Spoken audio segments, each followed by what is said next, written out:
Assalamualaikum, kali ini kita bikin ketan Srikaya Premium karena saya nggak pakai ngirit-ngirit bahan. Oke, lapisannya itu kan terdiri dari 2 lapis ketan dan di atasnya ada topping yang namanya Srikaya. Yang nggak ngirit tuh apa? Telurnya 10 butir, daun pandannya 30 lembar, daun sujinya 50 atau 60 lembar untuk 1 kilo.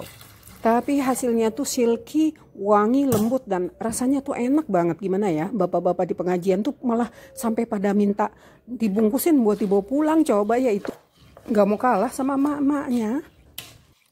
Nah, ini dia santannya kita tuangin. Jangan terlalu tinggi dari permukaan beras karena nanti ketannya tuh terlalu lembek. Setelah itu dimasak aja seperti biasa kayak kita masak nasi di rice cooker. Untuk bikin toppingnya, untuk mendapatkan warna yang hijau, itu daun-daun dicacah terus di blender deh.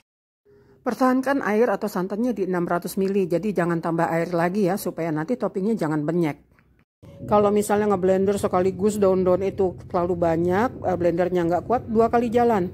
Jadi santan yang pertama di blender sama setengah dari daun-daunan ya, diiris-iris dulu daunnya. Setelah itu diperes. Nah, santan yang itu yang udah agak hijau itu blender lagi dengan sisa daun yang yang masih di irisan itu, sehingga didapatlah hasil akhirnya kurang lebih seperti ini. Nah, blenderan 2 kali ya. Kita akan dapatkan santan yang warnanya pekat banget hijaunya kayak gini. Jadi nggak perlu nambah pewarna hijau lagi ya guys. Ini udah hijau dan udah wangi lembut gitu, enak. Nah, ini dia ampasnya dari daun-daunan, diperes pakai tangan ya, jangan malu-malu supaya keluar semua tuh sari-sarinya dan santannya tetap dipertahankan di 600 ml. Oke, setelah itu santan dituangkan ke gula, aduk sampai gulanya larut.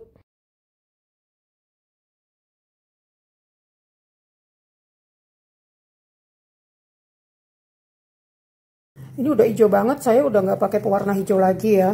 Karena daun sujinya tadi udah banyak, terus santannya juga udah wangi. Ini nanti kalau udah jadi aromanya tuh wanginya tuh wangi yang lembut gitu ya. Nih diaduk sampai gulanya larut. Tambahkan sedikit garam dan vanili. Garam itu untuk mengangkat rasa dikit aja, dan vanili itu untuk menambah wangi. Tepung terigu 12 sendok.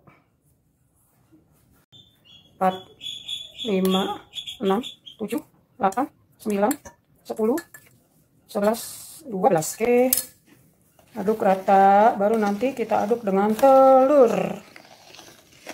Ini sudah masuk terigu, santan yang di blender dengan perasan pandan dan daun suci, terus 10 butir atau 9 butir telur. Kalau telurnya gede-gede 9, kalau kecil-kecil 10. Nah, sekarang kita aduk deh tuh sampai rata, nanti terakhir disaring ya biar nggak ada gerinjil-gerinjil kayak gini.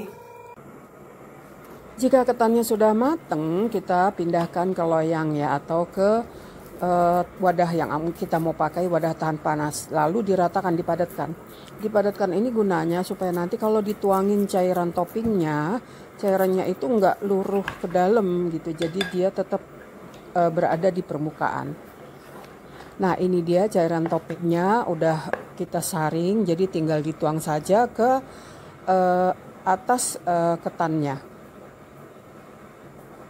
Nah, ini dia penampakannya, topping yang sudah disaring lalu dituangkan ke dalam loyang. Jadi di dasar loyang itu kita kasih dulu tuh ketannya, kita kelihatan tuh yang putih-putih kira-kira 2 atau 3 cm, dipadetin, padat banget. Habis itu baru tuangkan cairan toppingnya. Nah, kalau ketannya padat, toppingnya itu nggak akan terlalu banyak meresap ke dalam ketan. Jadi lapisan putih dan hijaunya itu masih benar-benar kelihatan. Untuk proses kukusnya itu kurang lebih 1 jam atau sampai dia benar-benar sudah padat permukaannya. Di sini saya mengukusnya pakai kuali ya teman-teman, soalnya saya nggak punya kukusan yang cukup besar buat wadah kaca saya yang ini. Jadinya dipakai kuali, dikasih air di dasarnya. Jangan lupa ditutup pakai serbet atau kain supaya mengurangi tetesan air ke permukaan. Jadi permukaan toppingnya itu bisa tetap smooth atau licin. Nah, ini dia penampakan dari hasil karya kita hari ini. Dapatnya tuh 3 loyang. Kurang lebih kalau dipotong-potong itu antara 40 sampai 50 potong ya.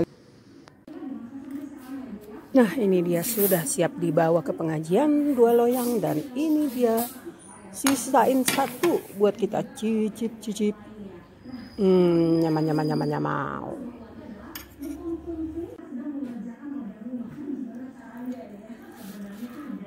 Kalau sudah makan susah berhenti, rasanya lembut, gurih, manis, enak. Aduh.